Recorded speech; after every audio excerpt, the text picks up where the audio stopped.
Welcome back to The Breakdown with me, NLW. It's a daily podcast on macro, Bitcoin, and the big picture power shifts remaking our world. What's going on, guys? It is Saturday, September 30th, and that means it's time for the weekly recap. Before we get into that, however, if you are enjoying The Breakdown, please go subscribe to it, give it a rating, give it a review, or if you want to dive deeper into the conversation, come join us on the Breakers Discord. You can find a link in the show notes or go to bit.ly/breakdownpod. Hello, friends, back with another live episode with me and Scott Melker.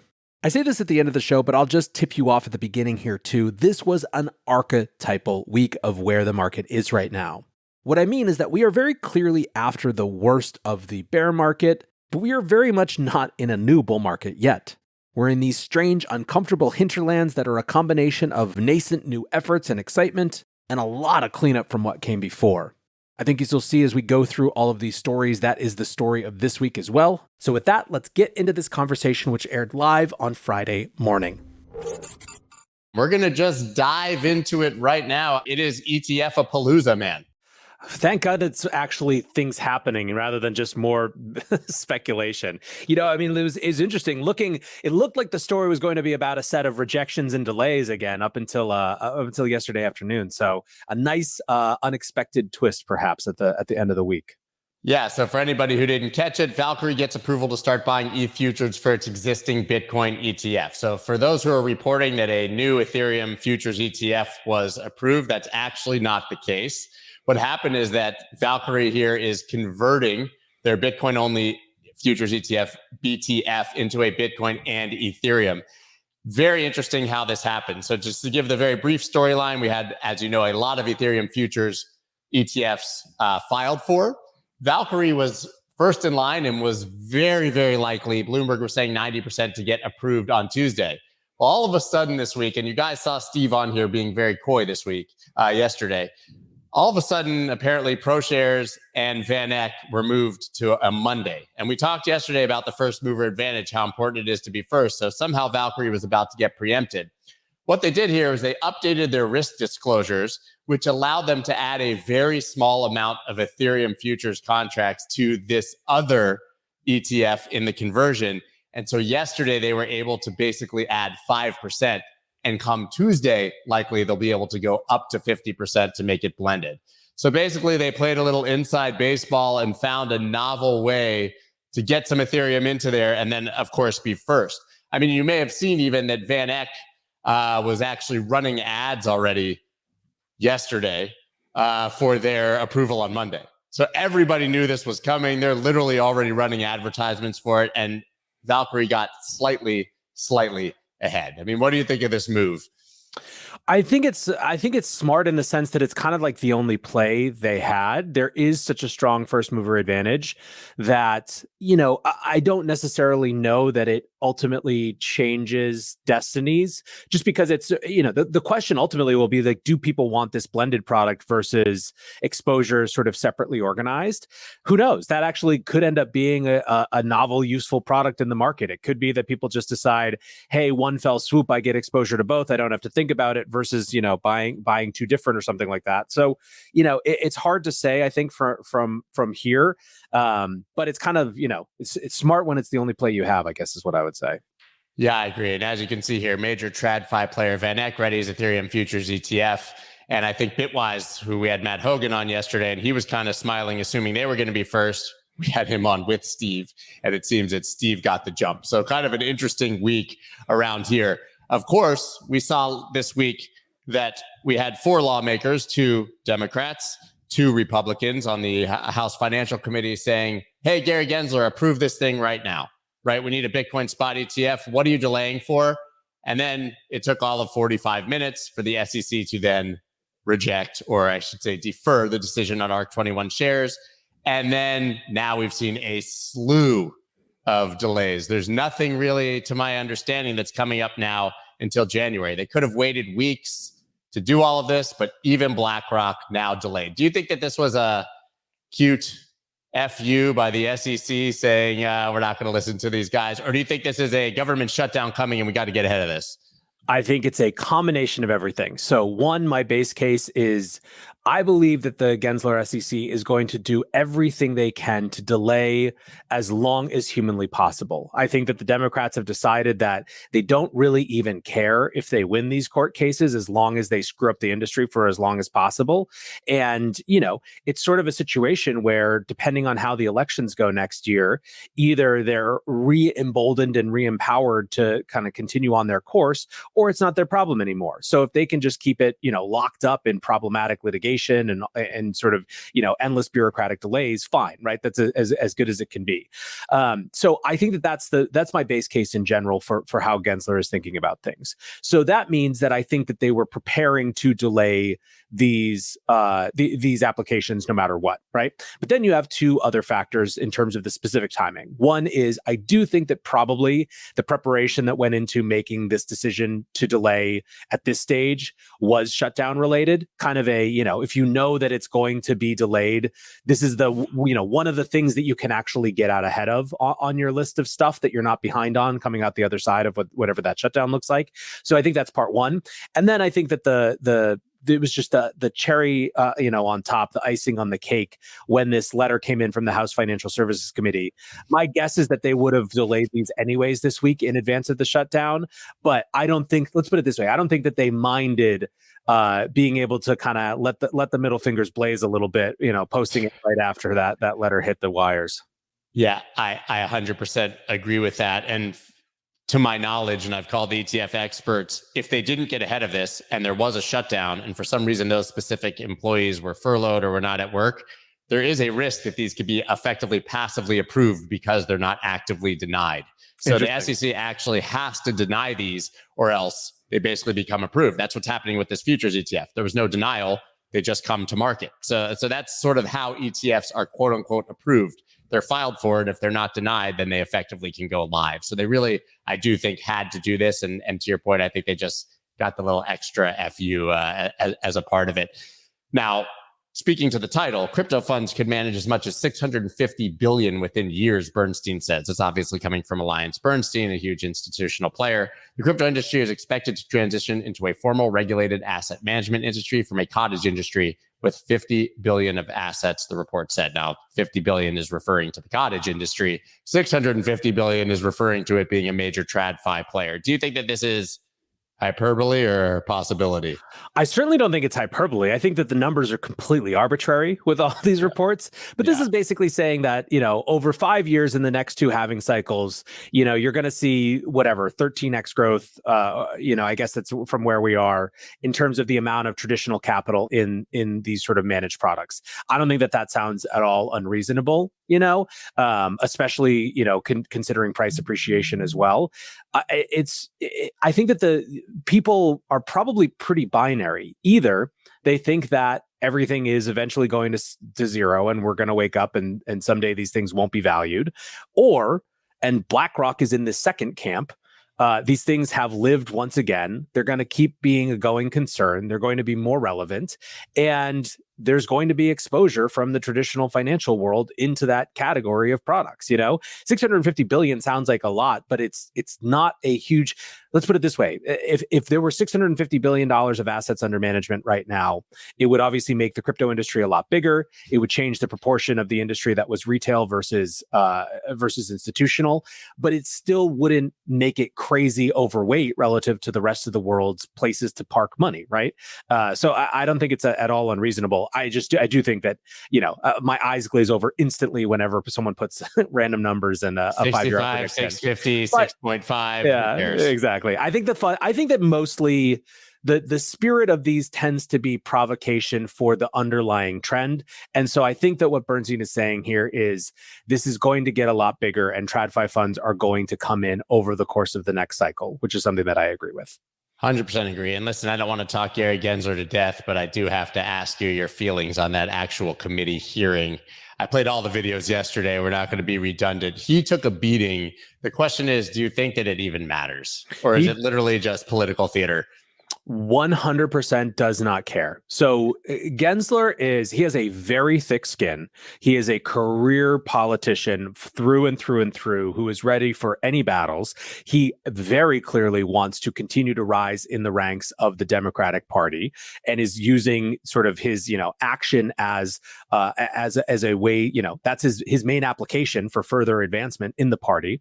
And he doesn't give a crap about what congressional Republicans do. I mean, he was completely not bothered by the idea that they're going to start, slapping subpoenas on the SEC. He clearly doesn't care about potential ramifications in terms of trust in that institution long term. He is a rabid political actor as much as any of those elected officials, which is probably, frankly, why some of the folks in the GOP are so frustrated that they're not dealing with your sort of cottage variety bureaucrat. They're dealing with someone who's sort of willing to play the game. So it's very satisfying. And I think that the Republicans have reached a different point where we are likely to start seeing, subpoenas or sort of more compulsion type actions. But I don't think that Gensler cares at all. And which tells you exactly that he has a mandate from somewhere higher up and ain't worried about losing his job as a result of these things, right? I think that's very clear. All right, so we got an Ethereum futures ETF. We're going to get a whole bunch of them, I think, next week, and we're not going to see a Bitcoin spot ETF, and Gary Gensler ain't changing his tune. I think that wraps up story number one. Story number two, not a direction we usually go on this show, but NFT brand Pudgy Penguins debuts toy collection in 2,000 Walmart stores. It's actually pretty interesting because each toy comes with a unique birth certificate, allows the user to claim traits for their digital forever Pudgy and interact in a metaverse and online world, basically bridging the gap between physical and digital worlds. But listen, Walmart is the biggest retailer on the planet, probably, certainly in the United States. And this is going into 2,000 stores. And if you take a look, this is a major display at the end of the aisle. I mean, this is a real major accomplishment. I mean, do you think that this moves the needle at all for NFTs, for Pudgy Penguins? Do you think that this is a one and done, like we'll see this again? How meaningful is this? I think it's actually pretty big, and I'm pretty dismissive of these things. Yeah, I think it's fairly meaningful as well. So here's the dimensions that I think it's meaningful in. One, Walmart has actually long been a pretty deep innovation sort of focused company. They've had an innovation office for a long time. They do funding. This goes back, before their engagement with crypto and Web3.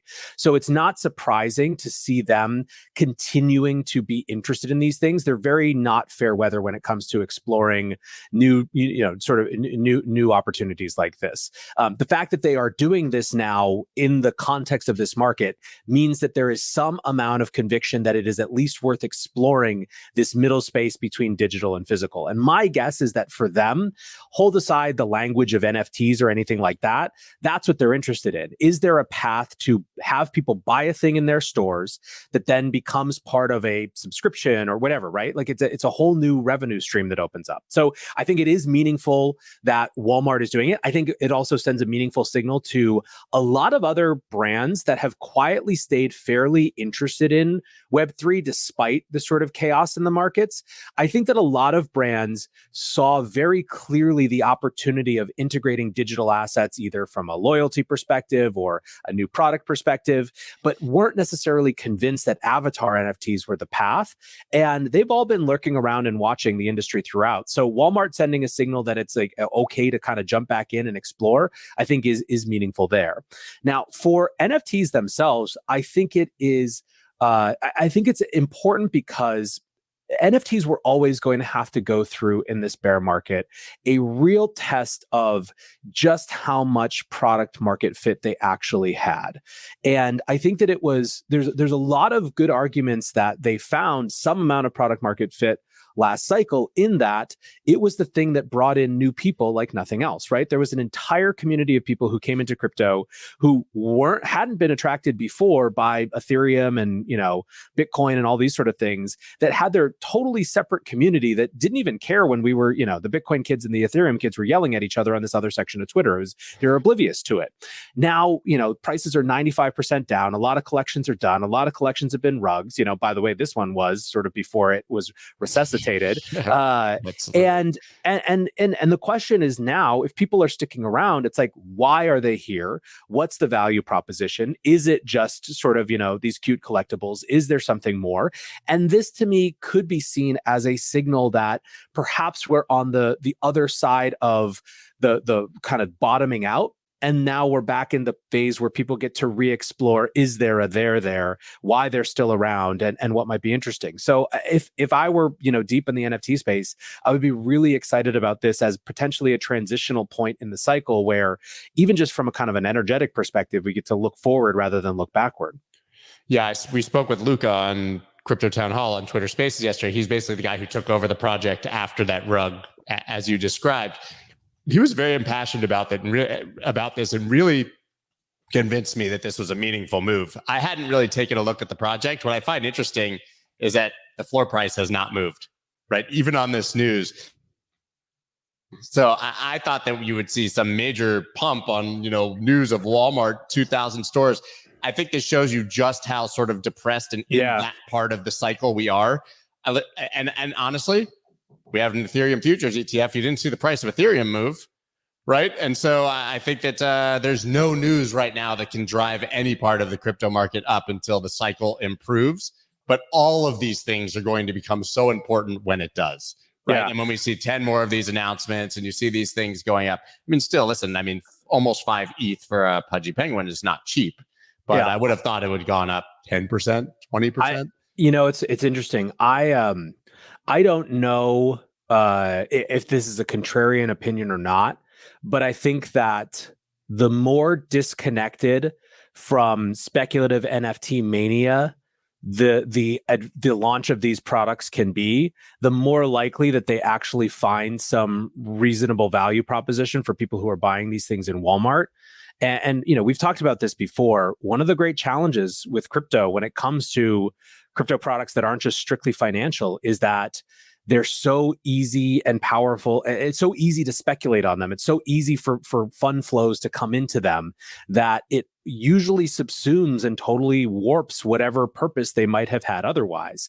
So to the extent that, Pudgy Penguins has a, 6-month window where people aren't talking about the price of Pudgy Penguins to just, be in Walmart and do whatever they're going to do, could be healthy relative to the alternative. Yeah, listen, I'll take it. I think that is a huge move for the NFT space and that this is going to only help their momentum in the future. The question I think that remains to me is whether that value will actually accrue to the NFT holders or whether there'll be that sort of disconnect where they could have these toys that are very successful all over the place and the NFT floor just kind of stays the same. But I guess that remains to be seen. The next story that we've got here, of course, Binance sells Russian unit to day-old COMEX exits country. A lot of people saying, well, you ain't exiting the country if you're selling it to a company that's existed for one day. Of course, CZ immediately denied that he owned COMEX, but nobody knows who does. It very quickly got onto CoinMarketCap with only 2 million volume a day, which is owned by Binance. And Binance successor in Russia, everything you need to know about COMEX so far, which is almost nothing.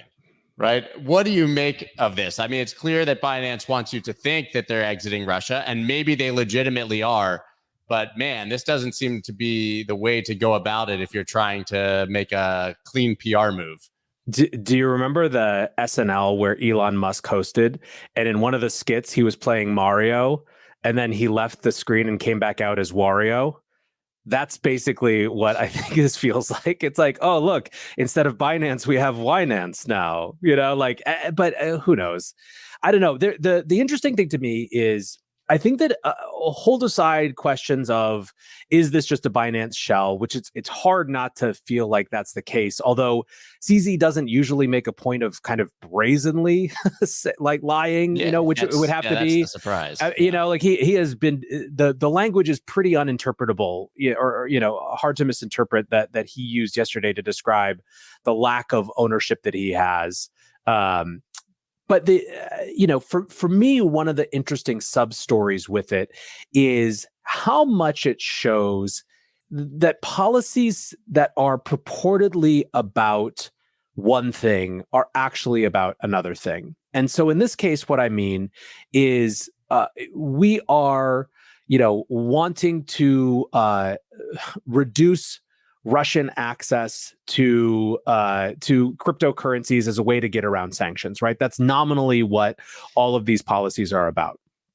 Well, Binance having a place in that country means that we at least sort of nominally have access to an institution that we can send letters to about what they're doing and, keep track of it. Whereas now with COMEX, like, do you think they're going to respond to a letter? I mean, it's just totally disconnected now from any of our sphere of influence. So to the extent that you actually want to control a situation, blocking yourself from it seems a little, counterproductive. But I don't know. It's one of these weird. I don't know. It's probably going to end up just being an asterisk, when all is said and done on the weirdness that was both Binance and our kind of, foreign policy as relates to crypto in 2023. Doesn't this remind you of Prometheum in the United States? Yes. For anyone who is following the stories, you had the SEC going after Coinbase, and then all of a sudden this exchange nobody had ever heard of that apparently was fully compliant, was answering questions on the floor of Congress that were clearly pre-prepared and prepped by someone else, and going on to make the SEC's case. Look, it's totally possible to act in a compliant manner in the United States. Maybe you can't actually trade anything on the platform, but you can open one. This to me feels like the Russian Prometheum. Yeah. It's I don't know. I guess we'll have to see what happens. But I think that if there is a trend that it is a part of, it is the further disconnection of Binance from where it used to be. It is a sort of further reduction of that empire, which is sort of the relentless push right now. Right. I mean, you pointed out that specific to Russia, this is about sanctions, but this isn't the only market that Binance is either pulling out of voluntarily or is being pushed out of very clearly. We're seeing it all over Europe. We've seen it even literally everywhere in the world. There's a market or two, and it seems that the trend is that Binance will reduce. We've talked about this a lot before. It's probably actually best for the industry if this is the manner in which it happens. But I think it's very, very clear that one way or another, they're on their heels. Whether they control COMEX or not, this is going to be a shell of what Binance was before in Russia. Absolutely. I mean, listen, the other Binance news this week that we didn't even really talking about was that they were debanked in Europe.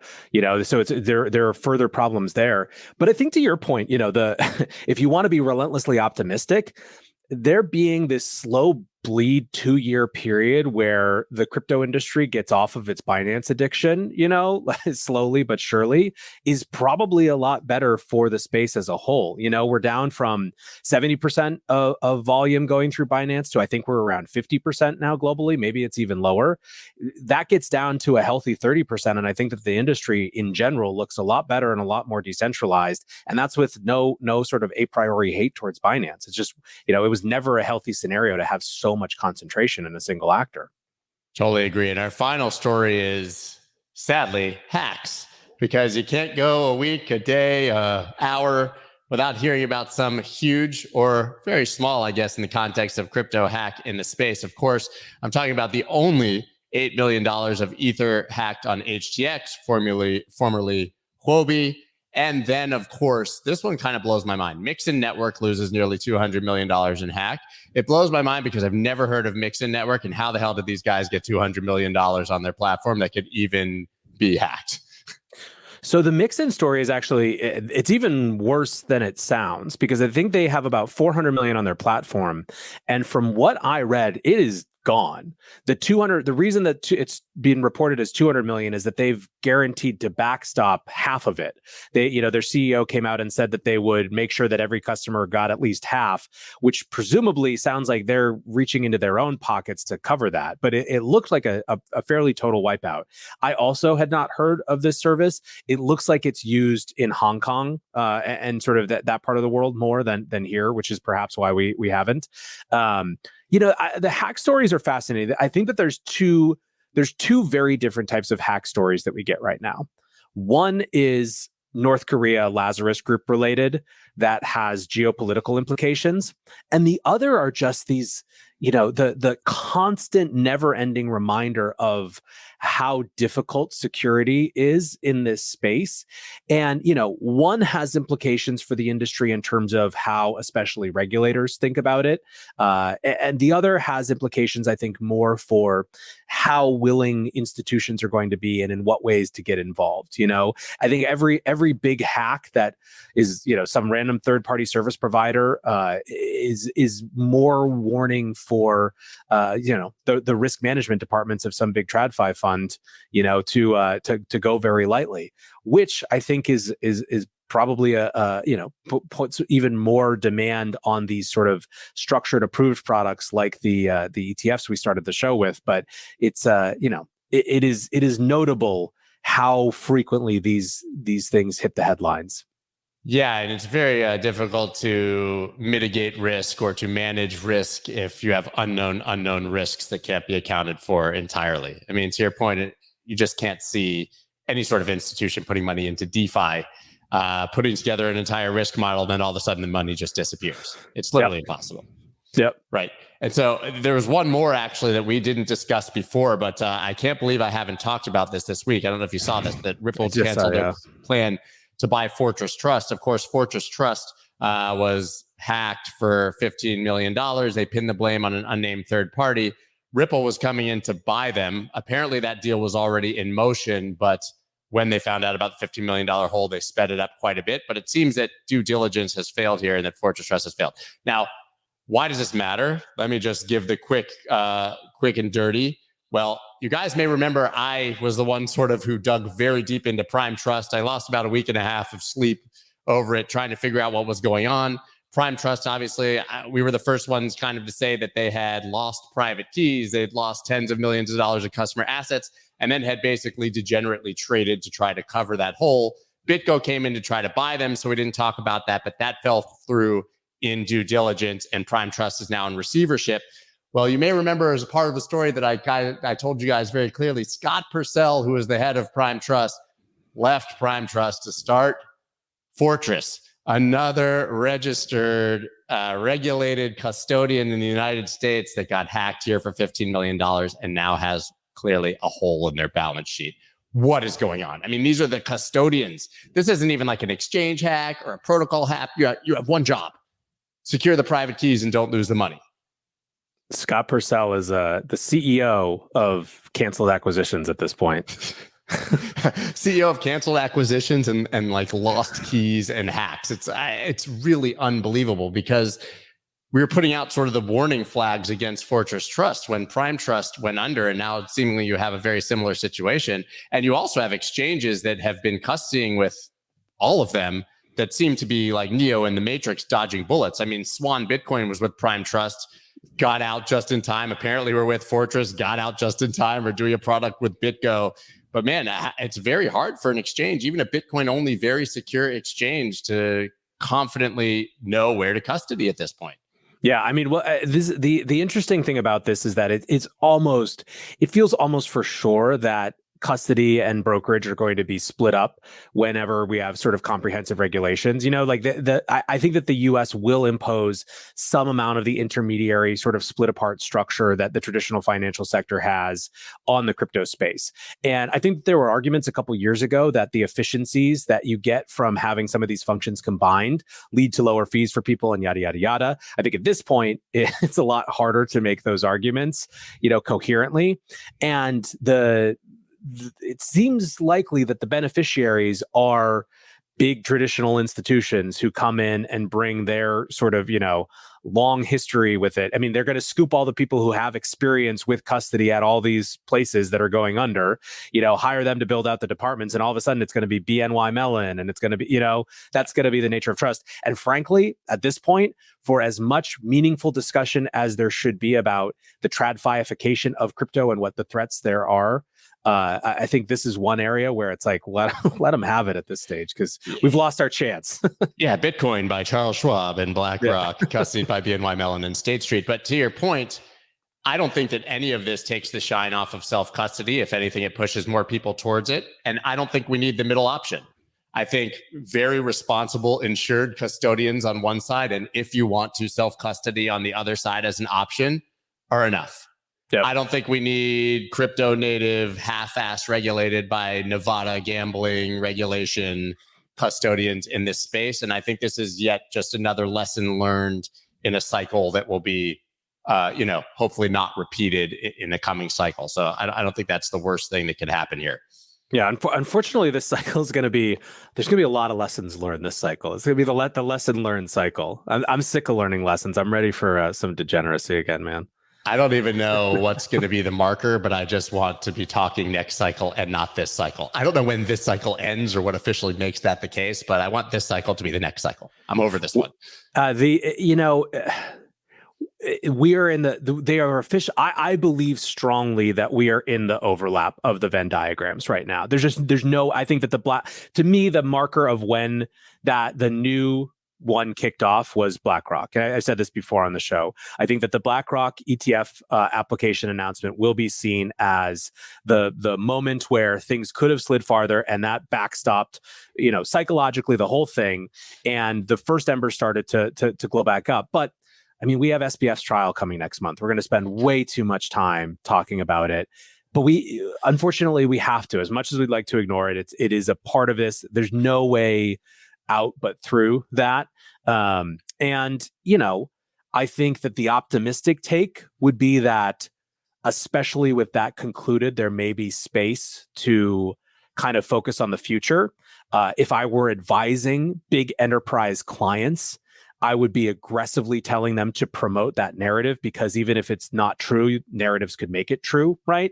Imagine if you are one of these big TradFi players who wants to get into the space, SBF, trial ends, he's convicted, whatever punishment comes down, the messaging is good. That's done. We're ready for what's next. See, it's fraud. It's not crypto. Yeah. Yep. See, it's fraud. It's not crypto. Hasib Qureshi, who I talked to last week, I love, made the great point. He said, we were in Singapore when we were talking. I may have mentioned this on the show before. I hope not. But he said, listen, SBF was a blip in the news in China or in Japan or in South Korea. It's like, as much as Americans are obsessed with it and focused on it and were hurt by all these companies, it was mostly an American thing. He was an American celebrity. He was giving money to American politicians. The rest of the world moved on. So now I think it's time for the United States to move on as well, to your point. Yeah. No, there's a lot of rawness there. Maybe I'll talk a little bit more about sort of the personal side of this as we get into the trial, but it is time. The right way to handle, I think, this trial is to view it as, the closing of a chapter and the beginning of something new. Totally agree. And I don't look forward to, but know that we will do that when the FTX trial comes down. And I hope it doesn't open any old wounds for you guys. Follow NLW, The Breakdown, of course, every single day. You can find this show on both of our audio and YouTube channels. I think we wrapped it up, man. We got anything else? This was a perfectly exemplary week of what's going on right now. Speaking of what we were just talking about, you got some forward-looking stuff. These future ETFs coming. 600. Bernstein saying 650 billion is coming down the line in the next 5 years. But then you have a lot of cleanup. You have hacks. You have Binance getting out of Russia. This is the weird in between that we're living in right now. So we hit every single little container of items you can find in the crypto store for sure. Perfect. Exactly. Thank you so much, guys. It's a pleasure. We'll see you next Friday. Peace.